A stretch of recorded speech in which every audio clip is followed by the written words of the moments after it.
The Curses and the Covenants, A History Weaver Mystery, Book 2, by Connie Worden. Read by the author. Chapter 14. My job didn't consist entirely of Julia drama. The grade 10 English class had grown a small offshoot of an after-school club that I had volunteered to administrate. It hadn't exactly been my idea. June Eagles, the shorter, dark-haired Eagles twin, came to class early one day. I could see she was excited about something. "My dad tells me that you write books," she burst out as soon as she saw me, bypassing any greeting. I'd avoided mentioning the subject with my students, but it wasn't exactly a secret, and I knew it would probably come up sooner or later with my English students. "Guilty," I admitted. "Guilty? Not guilty at all," June contradicted. "That's the dream of my life," she gushed. "How did you get started?" I didn't want to tell her the exact truth, that the first book I'd ever had published I had written a little tongue-in-cheek, so I described the process of looking up agents who accept submissions from novices and contacting them until one responds. "You know what would be amazing?" June cut in before I'd finished my long-winded explanation. "Wouldn't it be amazing to have kind of like a writers group, like as a school club, I mean? My friends are really interested in writing, too. Do you think we could do it? Would you be the advisor? We could organize it ourselves if the school would let us, if you'd agree to sit in on our meetings." My social calendar in Beaver Row wasn't so crowded that I hated to add anything to it. To tell the truth, the idea rather appealed to me of mentoring a small group of students that had a genuine interest in writing. And June and her friends were a likable bunch. There was appeal to the idea. June showed promise in her classwork.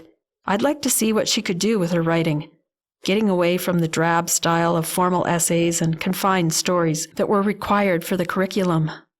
I showed some enthusiasm for her suggestion, but before I could make any moves on the idea, June had taken the bit in her teeth and gone to talk to Edie Gallant for permission, stating that I was willing to be the advisor.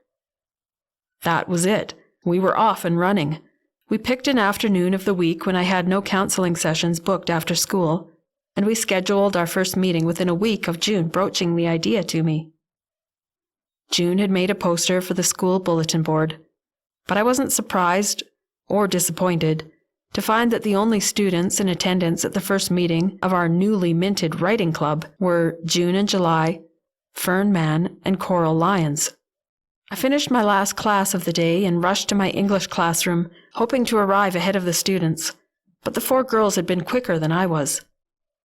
We waited a few minutes to see if anyone else would show, but it soon became apparent that our writers' group that day would consist of just the 4.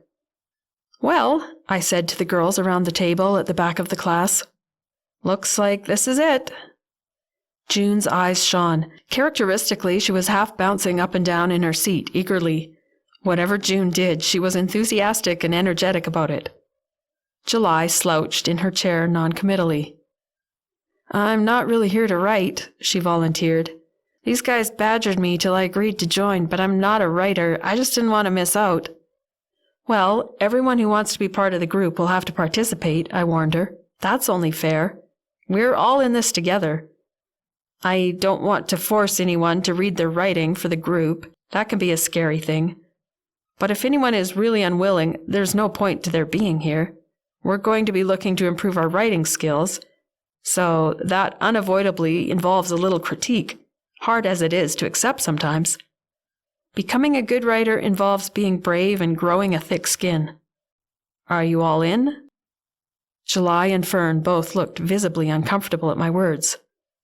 July's shoulders slumped, and Fern looked down at the table and picked at a spot of peeling paint on it. But neither of them made any move to leave the classroom. June looked more eager than ever, and Coral smiled to herself a little. I wasn't surprised by the confidence of those two. They both wrote well above their grade level. Shy Fern also surprised me with the quality of her writing. July's matter-of-fact prose had the advantage of being clear and logical and easy to understand, but she could use some work on her grammar and style. Overall, I thought, I was going to enjoy the challenge of working with these budding young writers.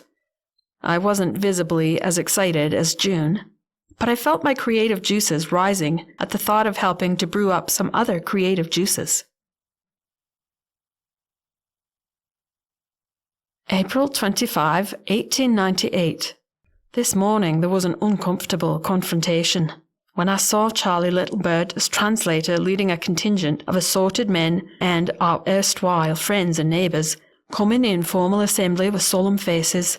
I knew the moment I've been fearing, but convincing myself wasn't likely to happen, had arrived. Normally, we'll have a small group of women with the children come to our door for a friendly visit. Or a number of the men might approach all as he works the land, and we muddle along as best we can with the few words in common we can muster.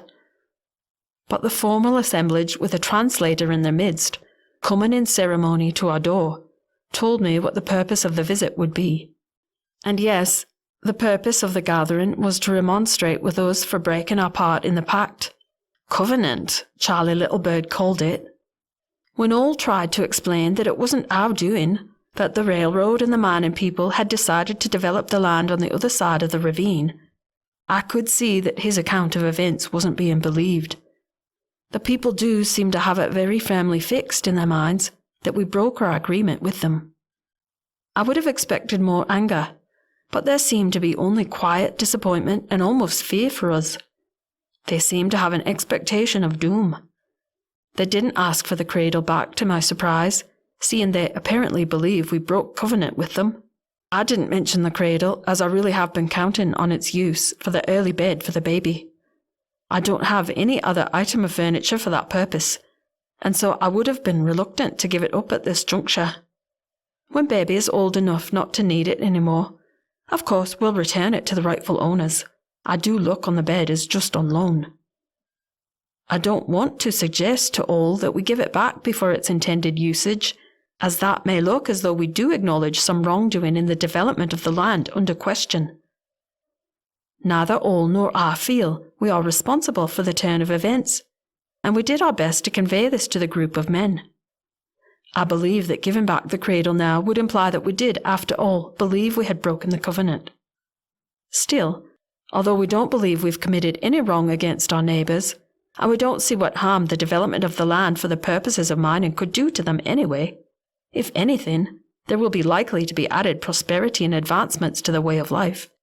We can't help but feeling uncomfortable with our neighbours now. The old sense of camaraderie is missing, and I expect no more casual visits from the women to our cabin, nor do I plan to seek out their companionship. I'll be too busy preparing for the arrival of the baby in a few short weeks to worry much about it, I believe.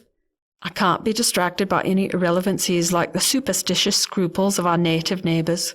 Whatever the mythological reasons, they hold that particular tract of land to be sacred, and we're still not clear on those reasons. They cannot possibly compare to the real-life common good that the development of a gold mine and the coming of the railroad can bring. Of course, we don't fear any real reprisal from the people. They've always shown themselves to be a peaceful people, and we have no reason to expect any change in that direction. It's the absence of the former friendly relations that we shared that I'm feeling. But things will be changing drastically in the coming days anyway, both from the arrival of our little one, but also from the arrival of the railroad workers and the miners. And once the railroad is completed, perhaps more settlers and families will also arrive, and there will be new friends for us to make.